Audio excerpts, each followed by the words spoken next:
Hey guys, what's going on? It's Frost here coming at you today in another Escape from Tarkov video.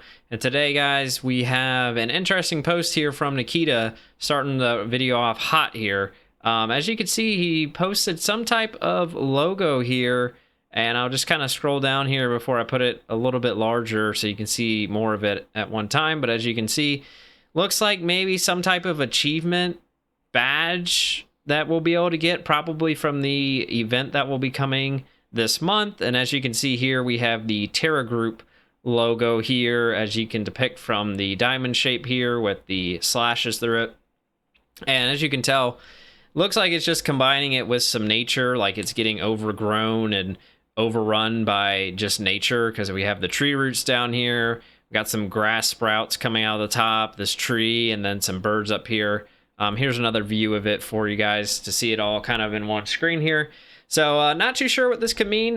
Maybe there's some type of Terra Group lab that we'll be visiting on Shoreline or something, and maybe it's just run down and overrun with nature now, and it'll be a cool little environment to explore. I mean, who knows? If you guys have an idea, let me know down below. But honestly, I mean, it just really looks like an achievement badge here, and I have no clue what this could even depict, and hopefully it's something, you know, where they're cooking more than what I'm thinking initially here. Then we have here, guys, I just found some new interesting Tarkov posts again on the subreddit that were popping off, and just kind of reinforces some of the principles I've already been kind of preaching in some of my older videos. So here we go from DJ Two Toes here, talking about the residential unit on the labs location, the new area they released with the zombies event for Halloween. Basically, he's just complaining about, you know, the res unit only had 1 GP coin in there for the loot. And it definitely just goes to show, guys, what I've been preaching before. All of those high tier, high just impact rooms that you expect to just be loaded up with good stuff is not worth looting right now.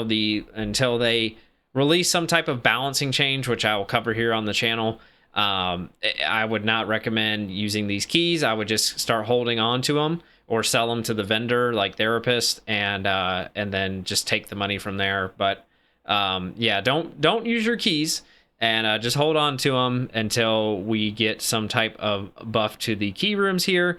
As we can see from some of the users down here, someone just saying the whole wipe is garbage. Will say I'm definitely not a huge fan of this wipe. It's inspired me to play the least amount than any other wipe. We have someone who looted res unit, yellow, and violet last time and got nothing. So that's pretty bad, guys. If that doesn't tell you, then I don't know what to tell you. So yeah, guys, key takeaway here is do not use your valuable keys right now. Just hold on to them and wait for a buff to the loot. Then, guys, I found this post here. I thought it was just interesting to show you guys. It's just a little fan art post for somebody. They made this design with Tagilla here for someone's birthday. They don't play the game. They say down here, gift for their friend's birthday, but they don't play. How did he do? I think this image looks pretty good. Looks pretty sick. The details are really good here. Nice little decals here and the name on the background. Definitely a very nice little piece of art here. Just wanted to show you guys because I thought it looked cool. And then we have a little more of the loot disparity, the pricing disparities with how drastic they are. It was just like they almost just did a one size fits all. We're just going to buff everything by X amount in terms of the price that you buy it for, and then we're going to reduce everything by this multiplier that you would sell things for. So here's a prime example of just how ridiculous the discrepancy is. Because again, it is almost a 4 to 5x discrepancy on the buy and sell prices of items.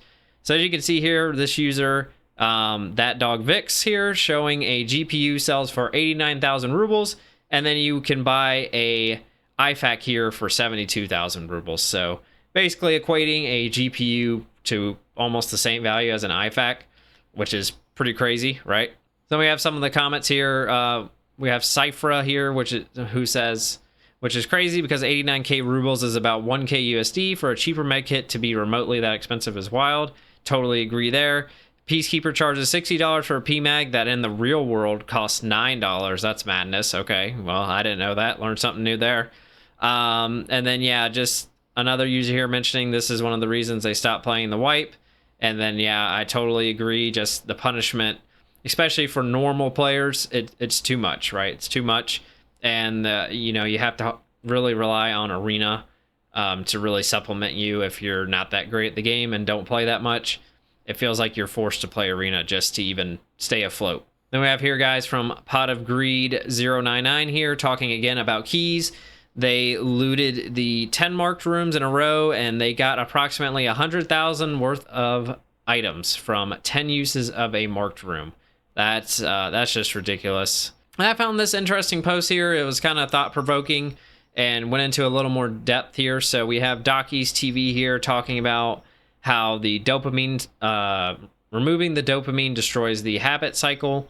So basically they're saying reducing the loot is not fun and takes away from the joy of playing the game. Totally agree with that. I can and I'm happy to put up with a lot of the wild rule changes like the transit or sell prices. However, when you unlock a room or enter a large warehouse and you come out with 1 wires, it's not fun. Tarkov was fun because 1 good raid could outweigh 3 bad ones. Now that's no longer the case. Totally agree there. And just to piggyback off that, yeah, I mean, most players, your average player, they have like a 40% probably to 50% survival rate.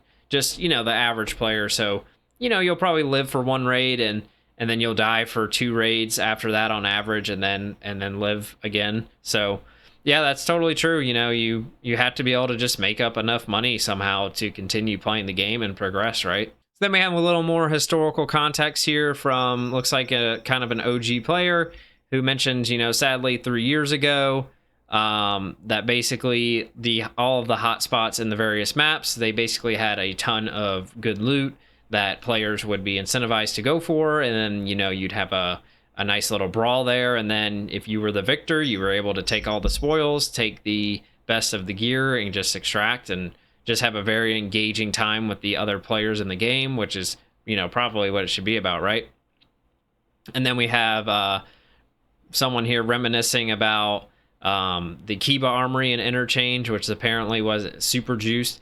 I never played Tarkov during this time. I believe the wipe I started was whichever one after the goons were introduced. So the goons came out, and then that following wipe, I started, it was some Christmas time wipe. That's when I started to play Tarkov. So I've played for a good number of years now, but I never got to experience like when Interchange came out. I heard it was super poppin' and very fun. You know, GPUs on the shelves and Tech Light and Rasmussen and all those different places. Kiba being super juice, Ultra Medical being super juice. So really wish I could have experienced that. I bet it was super fun. And then, yeah, I mean, it just incentivizes good gameplay and incentivizes people to contest each other, to run into each other. And then if you didn't want to go to those hotspots, well, you know, you can loot around the sides, loot stashes, loot the computers that are, you know, on the outskirts in the offices, or, you know, just kind of avoid the hot zones and have an easier time looting and just run into less players if you're not really into that type of thing. So it really kind of, you know, it appeals to a lot of the player base, you know, whatever your play style is. Then we have Doc East TV here again. Looks like he's pretty active on the subreddit here. He can't fathom why it was a good idea to remove loot from a looter shooter the same time they make the shooter part more punishing. Yeah, it seems like almost like a double whammy, right? So, you know, they didn't just hit us in the toes once, you know, they hit us twice. Then guys, here, the last post I found that was kind of interesting. This user was showing they got pretty lucky with their dorms marked key. They were able to pull, looks like they used the key 6 times here, and they pulled a green, red, yellow, and violet. That seems insanely lucky given how crap the locked rooms are, especially marked rooms as well. Insane luck. And then we just have people in here that just further reinforce that, who have also opened marked rooms. And this user here, false efficiency, saying they opened the RBBK room 10 times, and the best thing he got was a Santa figurine and an AK-104. We have another user here, Vendetta-licious. I did 9 openings of RBBK, got 2 violets, 2 greens, 1 red, 1 black, and a key tool and taiga. You got super unlucky. Wow, that's insane. I wonder if this is in PvE, because I can easily see someone in PvE coming in and commenting here, not seeing that this is a PvP post, because that just sounds too good to be true, guys. Unless if there's evidence of that, sounds a little too good, right? Nah, you got super lucky. 6 RBBK runs so far. Best thing was a naked MDR. Sounds about right. Then we have, again, reinforcing dorms marked. I opened dorms marked yesterday. It was empty, literally nothing. Same, brother, same. Couldn't believe it. That's just crazy, man. That just should not be possible. That should not be a thing. All right, guys. Yeah, I think that about wraps it up for this video here today. What do you guys think about the Terra Group logo that had the nature and the trees growing out of it? If you have any ideas of what that can mean, make sure to drop it down below so that we can all see that. I read the comment section on the Twitter page and nothing really was too enlightening on what it could be, or else I would have shared it with you guys. So I went on ahead and sifted through that. But yeah, guys, I appreciate all the love and support lately.